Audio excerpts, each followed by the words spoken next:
Heartland का ये episode तो जैसे भावनाओं का तूफान लेकर आया।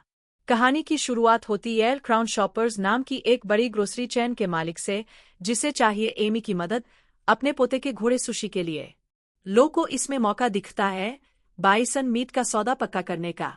तुम दोनों आयो, मैं बात सुनूंगा, डील पक्की समझो। और इसी के साथ एमी और लीसा निकल पड़ती है उस आलीशान रेंज की ओर। हर्टलैंड के अपने किरदारों को रेंज से दूर देखना अजीब भी था और दिलचस्प भी। लो के मॉडर्न कपड़ों पर एमी की हैरानी और उसका मजेदार जवाब, ये ऑन ट्रेंड है, मैं ही पढ़ने की कोशिश कर रही हूँ, एपिसोड को हल्का फिल्का स्पर्श देता है। लेकिन कहानी यहीं से एक संवेदनशील मोड़ लेती है। एमी को एहसास होता है कि सुशी, वो खूबसूरत घोड़ा, एक हादसे के बाद अपनी सुनने की क्षमता खो चुका है। एमी की आंखों में झलकती संवेदना और सुशी की खामोशी दोनों ने मिलकर दर्शकों का दिल छू लिया। दूसरी तरफ केटी अपने पहले किस को लेकर उलझी हुई है।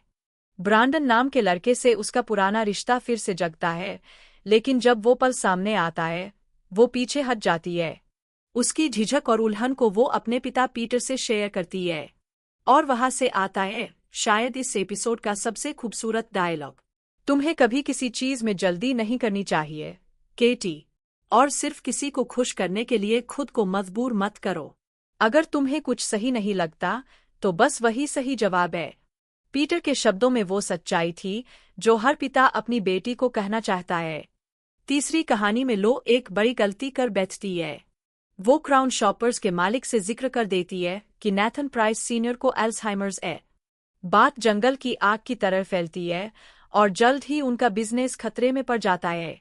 नैथन जेआर टूट जाता है, क्राउन शॉपर्स ने हमें ड्रॉप कर दिया, वो कह रहे हैं ये ट्रस्ट की ब्रेच है।